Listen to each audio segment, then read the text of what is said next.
صلی علی رسولہ الکریم اما بعد فاعوذ باللہ من الشیطان الرجیم بسم اللہ الرحمن الرحیم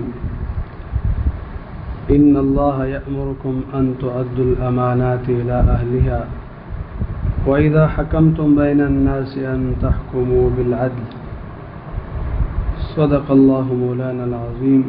درود شریف پڑھیے. اللہم صلی علی محمد وعلی آل محمد کما صلیت علی ابراہیم وعلی آل ابراہیم انک حمید مجید. اللہم بارک علی محمد وعلی آل محمد کما بارکت علی ابراہیم وعلی آل ابراہیم انک حمید مجید.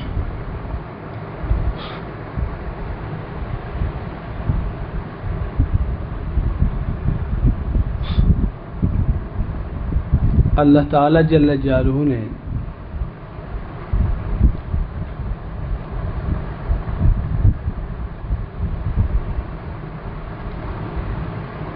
قرآن مجید میں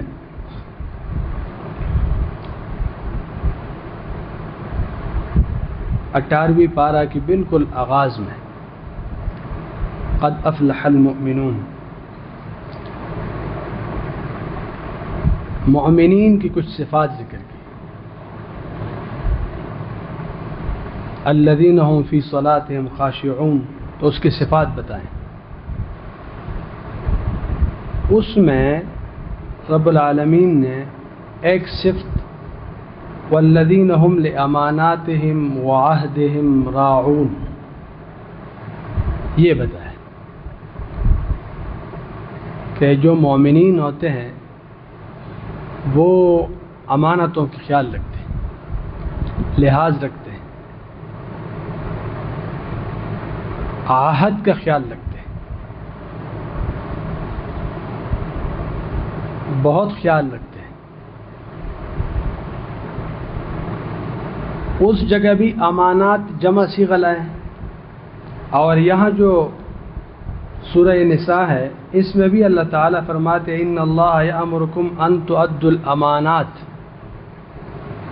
امانت صرف ایک مفرد نہیں لائی، جمع ہے دونوں جگہ.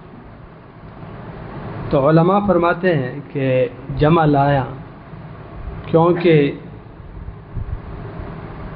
امانت کے مفہوم بہت وسیع ہے.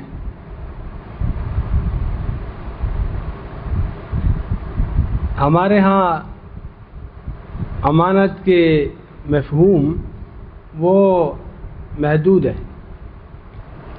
جس کے پاس پیسے رکھے اور انہوں نے خیال رکھا، جنہوں نے امانت رکھی تھی وہ آئیں تو واپس کی، تو ہم کہتے ہیں کہ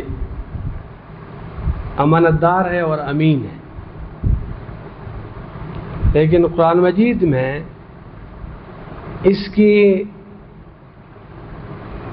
جو مفہوم ہے وہ بہت وسیع ہے. بہت ساری چیزوں کو قرآن و حدیث نے امانت میں داخل کیا ہے.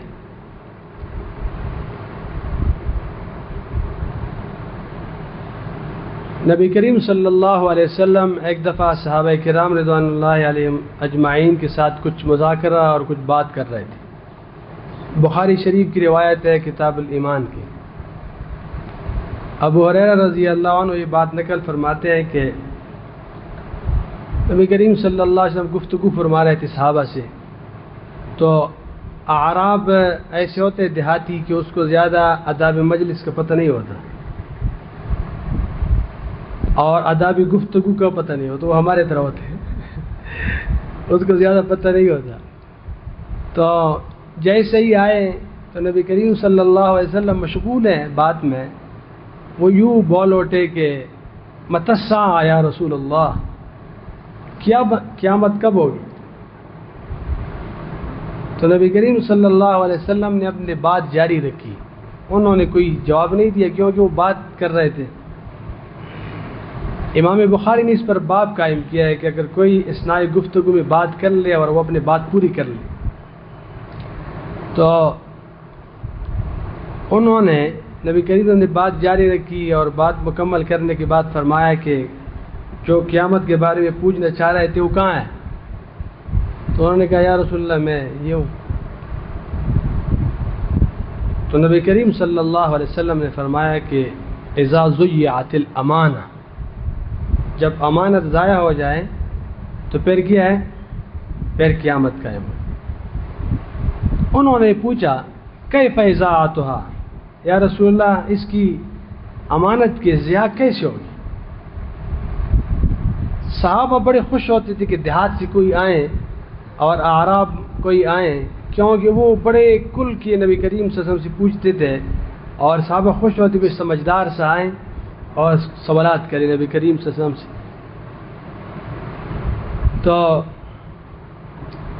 انہوں نے کہا کہ نبی کریم صلی اللہ علیہ وسلم نے فرمایا اذا وسد الامر الى غیر اہلہ فانتظر الساعہ، کہ جب غیر اہل کو ذمہ داری حوالی کی جائے، منصب حوالی کی جائے، امانت حوالی کی جائے، تو بس پھر قیامت کا انتظار کریں۔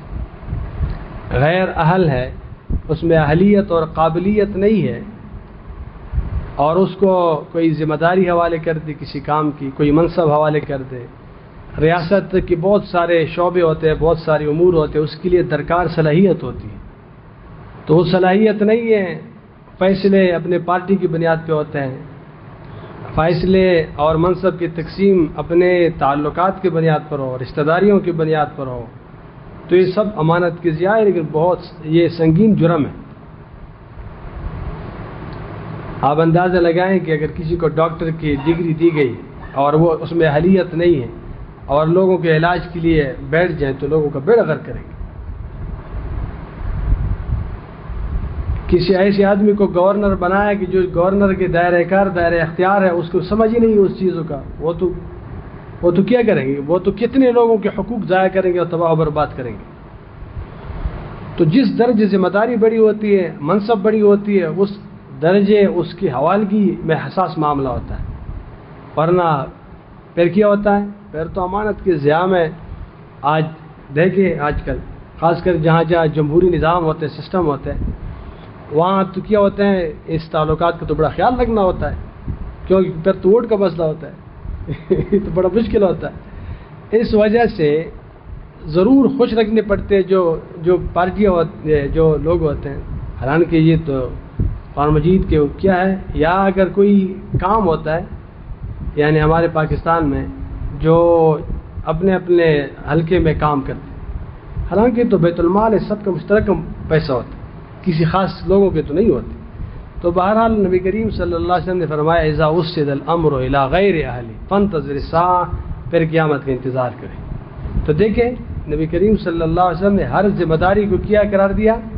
انہوں نے اس کو امانت قرار دی کہ ایک امانت ہے اور اس کی ضیاع اور یہ علامات قیامت میں سے۔ نبی کریم صلی اللہ علیہ وسلم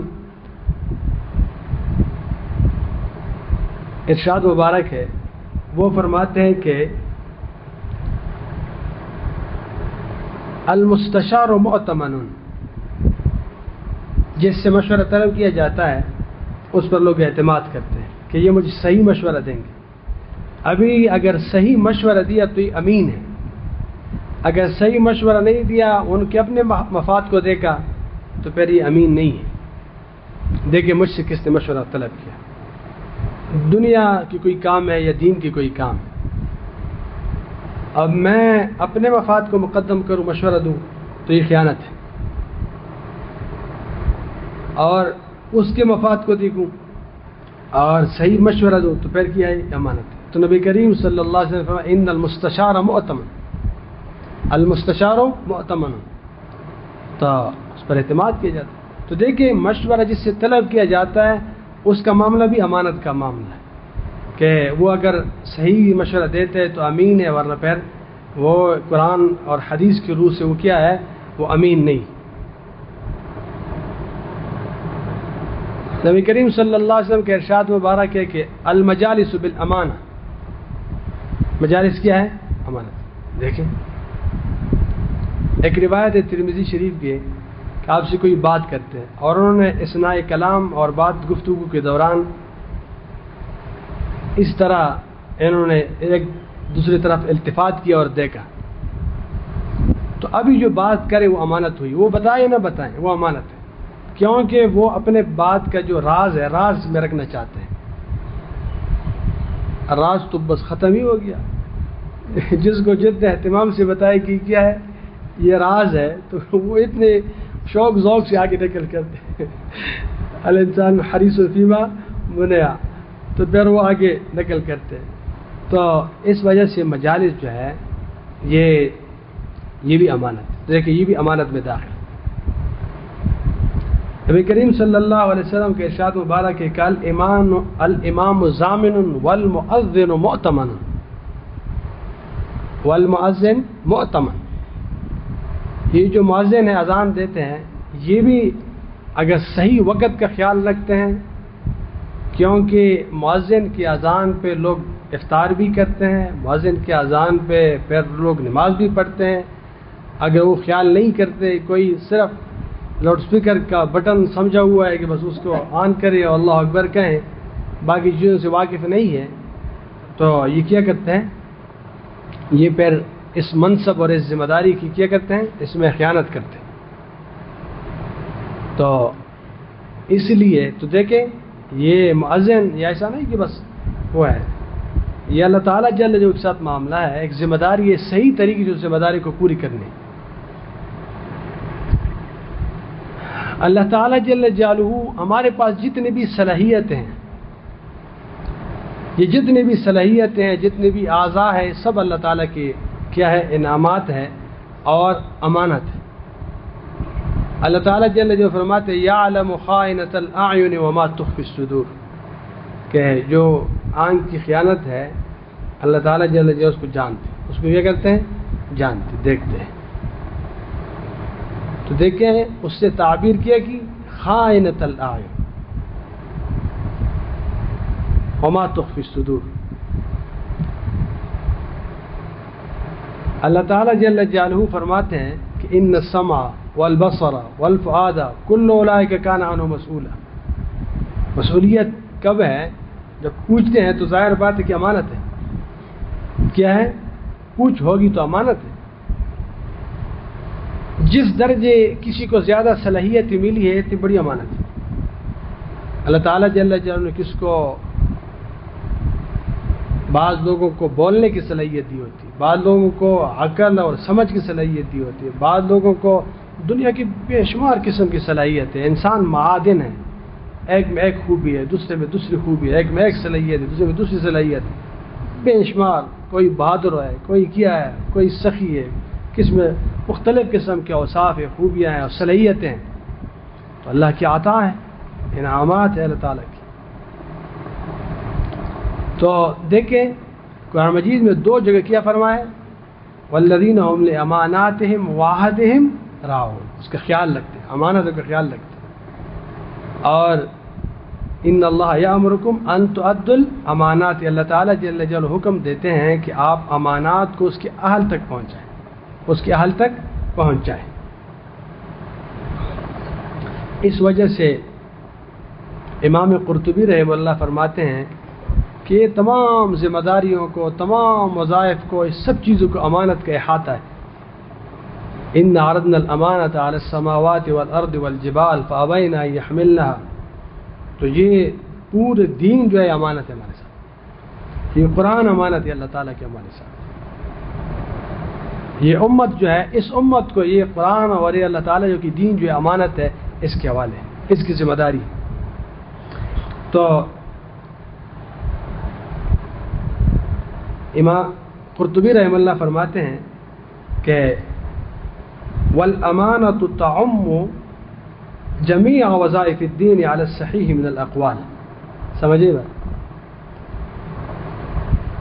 تو تمام جتنے بھی منصب ہے، کام ہے، ذمہ داری ہے، وظائف ہے، سب کو شامل، سب کو کیا ہے، شامل. بہت وسیع مفہوم ہے. ہم نے تو صرف مال اور دولت میں کیا، ان چیزوں میں اس کو شامل کیا.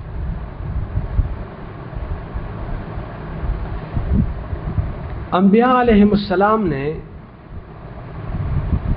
اپنے امتوں کو بطور خاص اس بات کا اہتمام سے ذکر کیا کہ ہم امین ہیں. ہم کیا ہے؟ ہاں، جو بات پہنچا رہے ہیں اللہ تعالیٰ کی طرف سے امانت اور ذمہ داری کے ساتھ، اس میں کوئی اور نہیں ہو سکتی.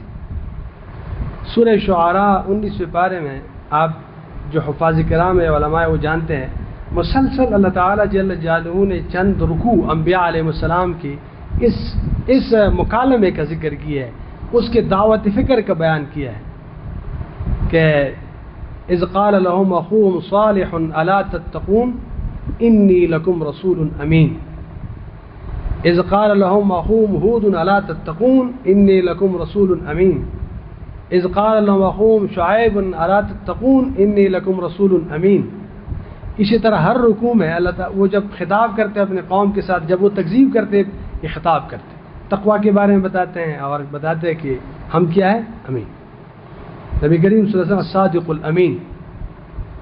تو دیکھیں یہ ظاہر بات ہے کہ اعتماد اسی کی بنیاد پہ ہوتا ہے۔ تو یہ جتنی بھی بیت المال ہے یہ تو شخصی امانت تو الگ معاملہ ہوتا ہے، وہ بھی بہت زیادہ حساس ہے، بریک ہے۔ نبی کریم صلی اللہ علیہ وسلم کے ارشاد مبارک ہے کہ لا ایمان لمن لا امانت له ولا دین لمن لا عہد له۔ مجھے پشتو کی نئے ایمان است نئے دین است، یعنی چدچا عہد اور دچا امانت نہیں، یعنی دین است نئے ایمان است۔ اس کے نئے ایمان ہے اس کا کیا ہے، مومن کا مومن تو ایسا نہیں ہوتا کہ اس میں کوئی یہ تصور کرے کہ اس میں یہ کیا کریں گے، یہ خیانت کریں گے، یہ ذمہ دار نہیں ہوں گے، یہ اگر جتنے بھی وسیع مفہوم ذکر ہوا اس کا۔ لا ایمان لمن لا امانت له ولا دین لمن لا عہد له۔ کتنی سخت بات فرمائی ہے نبی کریم صلی اللہ علیہ وسلم۔ تو ایک تو جو اموال وغیرہ دیگر چیزیں ہیں یہ تو الگ ہے۔ نبی کریم صلی اللہ علیہ وسلم کو کسی نے ایک غلام دیا، مدعم نام تھا اس کا، مدعم، اور کسی ایک غزوہ میں ایک تیر لگی، اجنبی تیر تھی اور وہ لگی، شہید ہو گئی۔ تو صحابہ نے کہا کہ مبارک ہو اس کی شہادت۔ نبی کریم صلی اللہ علیہ وسلم نے فرمایا کہ نہیں۔ انہوں نے جو ایک کپڑا اور ایک ٹکڑا اٹھایا تھا مال غنیمت سے بغیر اجازت کی، وہ جہنم کا شعلہ بن کے اس میں کیا ہو رہا ہے، اس کو عذاب ہو رہا ہے۔ تو صحابہ بہت ڈر گئے، بہت ڈر گئے۔ جو صحابہ جن لوگوں نے سوئی اور داغا، ستن اور تار، سوئی اور داغا، ان لوگوں نے اپنے ویسے بتایا تھا کہ تو ہلکی پھلکی چیز ہے، کوئی اس کی کوئی اہمیت نہیں ہے، غیر ضروری چیز ہے، تو غنیمت کی تقسیم سے پہلے اٹھایا تو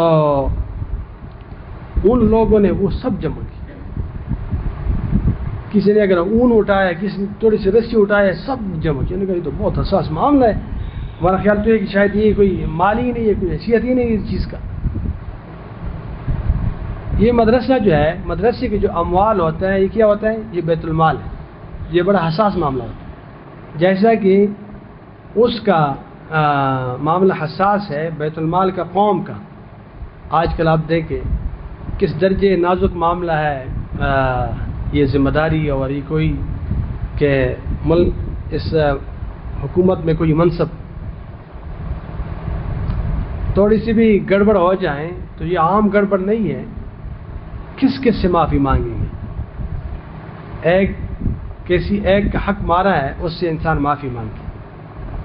پوری ملک میں کروڑوں لوگ ہیں، اگر کوئی بیت المال میں خرد برد کرتے ہیں حکمران، تو آپ اندازہ لگائیں کس درجے حساس مسئلہ ہے کہ اگر حکمران خرد برد کرے، وہ بے شک 10 روپے کا کرے، کس سے معافی مانگے؟ تو نبی کریم صلی اللہ علیہ وسلم کی حدیث مبارک کتنی سخت تنبیہ ہے اس کی، اور کتنی سخت وعید ہے، اور کیسے واقعات ہے اس کے بارے میں متعلق۔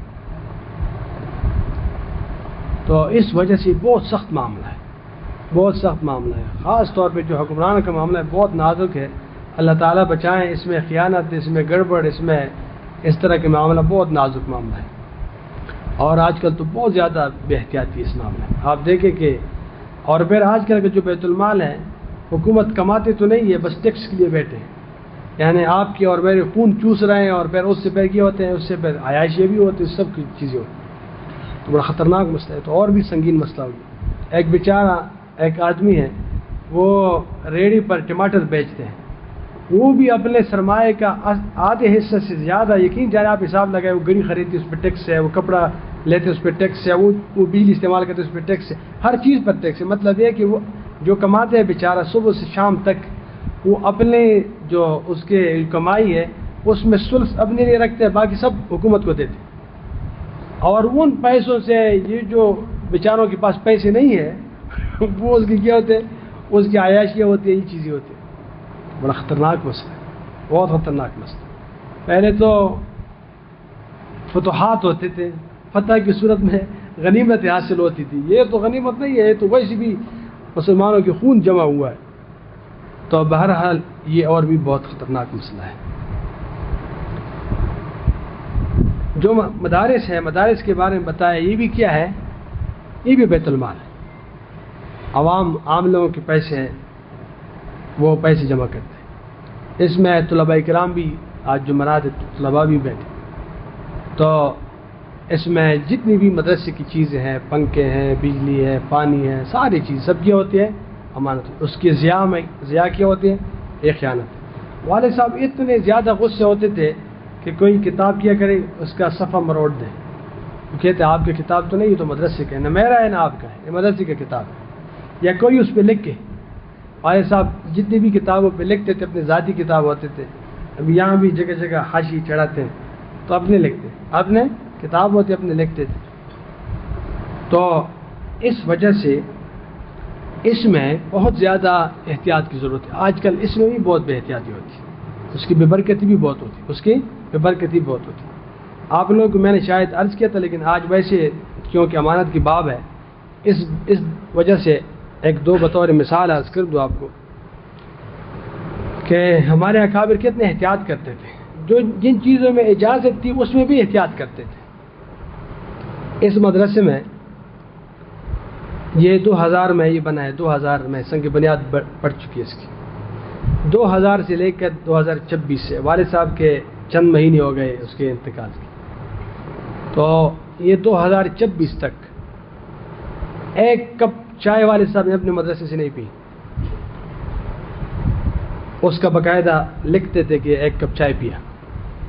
انہوں نے اتنی روٹی اپنے مدرسے سے نہیں کھائی، اس کا حساب لگاتے تھے۔ سب مولانا ابراہیم صاحب کو معلوم ہے، یہاں بہت پہلے سے تو یہ سب لکھتے تھے، اور ان کو بتایا تھا کہ اگر آپ لوگوں نے صحیح نہیں لکھا تو قیامت میں آپ کے گریبان ہوں گے، میرے ہاتھ ہوں گے کہ آپ نے کیوں نہیں لکھا، تو آپ لکھیں میرے پیچھے۔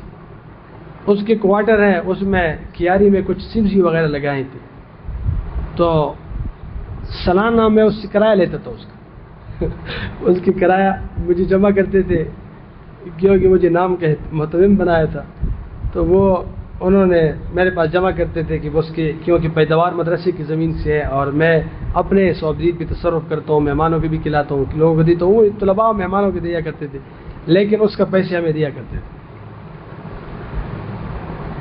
ایک دفعہ میں اپنے ساتھ، حالانکہ میری خدمت تھی اور میں بھی پڑھاتا تھا یہاں، تو خیال نہیں ہوا، تو مطالعہ یہاں کرتا تھا دفتر میں، تو اس وقت مہمان زیادہ آئے ہیں، موقع نہیں ملا، ہمارے تو اوقات اپنے اس میں نہیں ہوتے اختیار میں، تو وہ رہ گیا مطالعہ، تو میں نے کہا رات گھر میں مطالعہ کروں، تو ویسے یوں دیکھا موٹر میں آگے بیٹھے تھے، تو کہا یہ کتاب کہاں لے جاتا ہے؟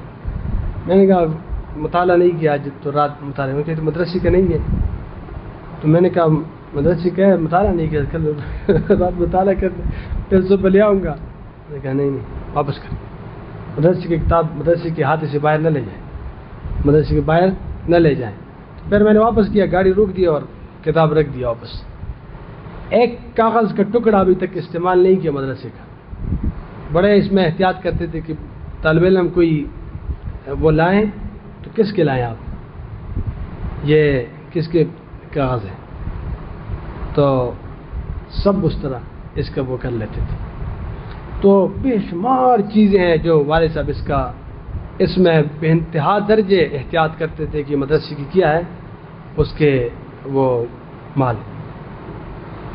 تو جو گھر کے اساتذہ ہیں جو گھر میں پڑھانے والے ہیں اس کسی کا تنخواہ نہیں رکھی, اس کو بتائے بغیر تنخواہ پڑھاؤ. چچا کو بتایا تھا کہ ان کو دو, ان کے جو والدین ان کو بتایا کہ اپنے بیٹوں کے حافظ بدار ہیں, یہ اگر پڑھاتے ہیں میرے مدرسے میں تو یوں ویسے پڑھائیں. کیا کہہ رہے ویسے پڑھائیں. تو بہرحال اسی طرح بہت ساری چیزوں میں اس احتیاط کے نتیجے بھی ہوتے ہیں. یہ مولانا محب اللہ صاحب ہیں, یہ اس کو پتہ ہے. دودھ لائے تھے, دودھ رکھے تھے کمرے میں, نہیں پی رہے تھے.